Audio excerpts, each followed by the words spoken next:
name's Beth. I hope you're all keeping well and safe through this time. So today I thought I'd do a video on Piriformis syndrome. Basically what it is, causes of it, and how we can basically treat it with some exercises that you can do at home to hopefully relieve some of your pain. So this is a video for anyone who's really experiencing kind of glute pain, numbness or tingling into their glutes or even down the back of their leg, calf and into the feet. So one of the conditions that this may be could be Piriformis syndrome. Now there can be other things that cause pain into the glutes down the back of the leg that may be related to the lower back, but Piriformis syndrome is one of the causes of glute pain. So if you are experiencing this, then maybe give these exercises a go, and you never know, it may help, and hopefully it does. So before we kind of talk more about Piriformis syndrome, we need to talk a bit about the anatomy of it to understand the condition. So the piriformis muscle is a muscle that's basically situated really deep within the buttocks, and it originates from the sacrum, so the lower part of the spine, and attaches into the upper part of the thigh. Its role is to laterally rotate the hip, abduct the hip and extend the hip, and also stabilize the hip. So basically it does a lot of jobs. So basically what it does is if this was the leg, it externally rotates it out, it brings the leg out and also brings the leg back. So yeah, as I said, it has a lot of job roles. And what happens in Piriformis syndrome is the piriformis muscle compresses on the sciatic nerve. Now the sciatic nerve runs from the lumbar spines, the lower part of the spine, all the way down into the glute area, down the back of the leg, to the calf, and then fans out into smaller branches into the feet. So what happens is that the piriformis muscle can compress on the sciatic nerve. Now this can cause the pain in the glute area and also sometimes the pain down the leg into the calf and into the feet because of the root of the sciatic nerve. Now in some people, the sciatic nerve runs underneath the piriformis muscle, but in other people, the sciatic nerve can actually go through the piriformis muscle. So in those people, sometimes they can be a bit more susceptible to this condition. Because what happens if the piriformis is tight or contracts, it compresses on that piriformis, that sciatic nerve, and causes this pain down the leg. So the role of treatment is basically to relieve the piriformis tightness, release that muscle, release any tension in the lower back as well, and also strengthen the glutes, because then strengthening the other surrounding glute muscles is going to help take pressure off of that sciatic nerve. So causes of this condition. So as I said, some people may be a bit more susceptible to the condition because of the root of the sciatic nerve. It may be brought on by trauma to the glute area, or it could have been brought on by overuse of the glute muscle, of the piriformis muscle, sorry, or sometimes this condition is triggered so sometimes people can get the pain from prolonged sitting or prolonged standing.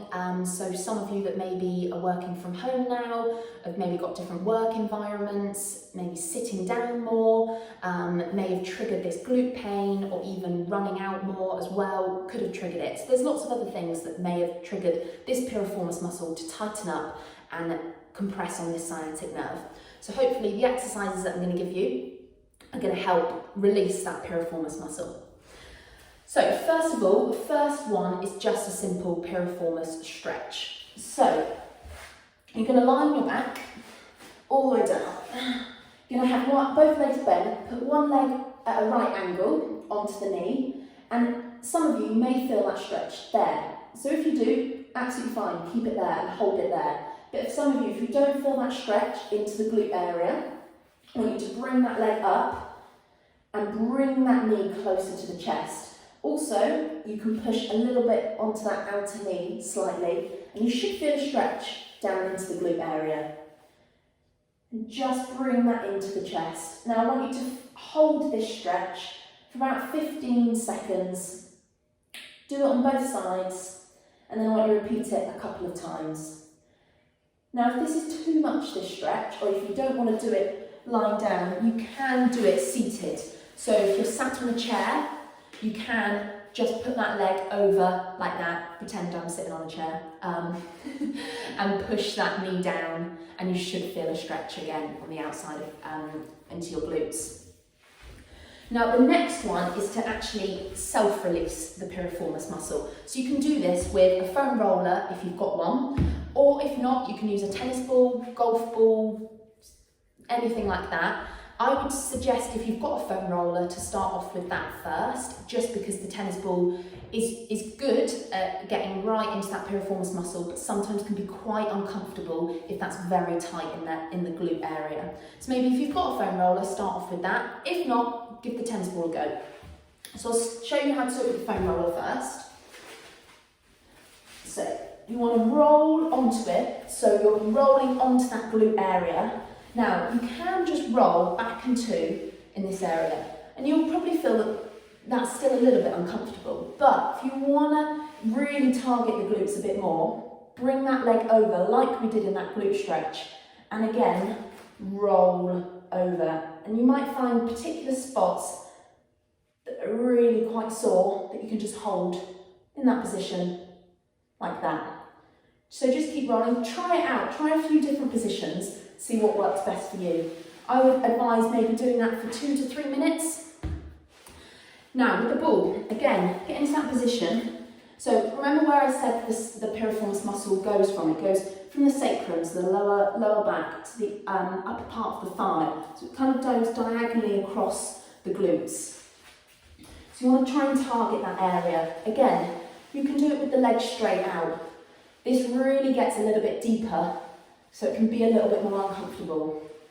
Just rolling on that area, and again, you can bring the leg up, and you might find that you can target some areas a little bit better in this position, or you might want to put the leg back down again, completely up to you. And again, if there's a little bit of a tight spot, hold it on there for about 10 seconds, and it should start to feel a little bit easier.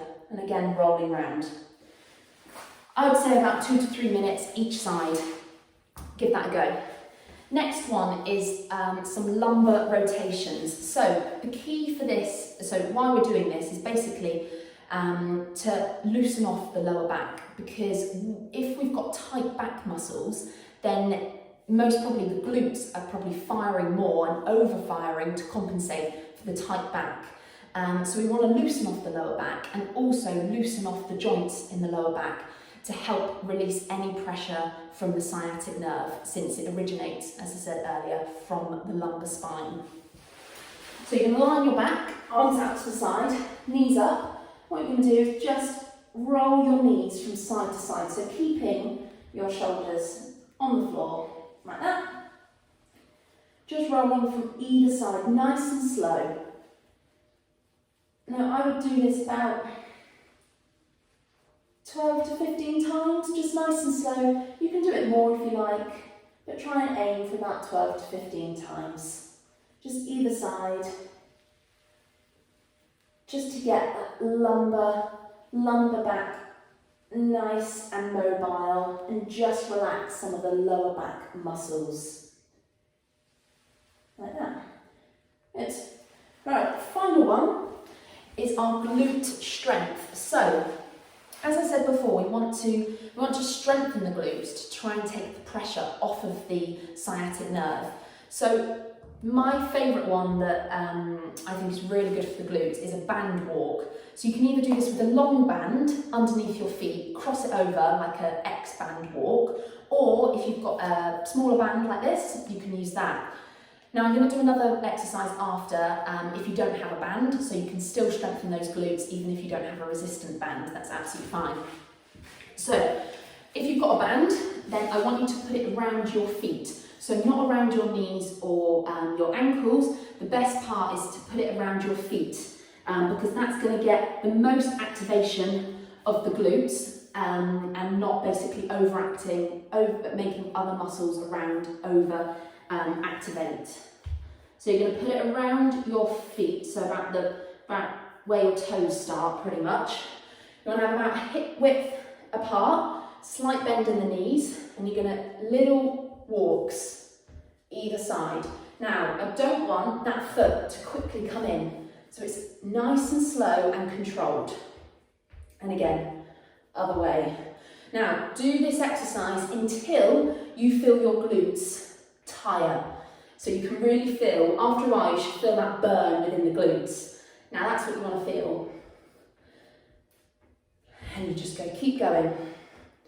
Right, so give that exercise a go till your glutes tire.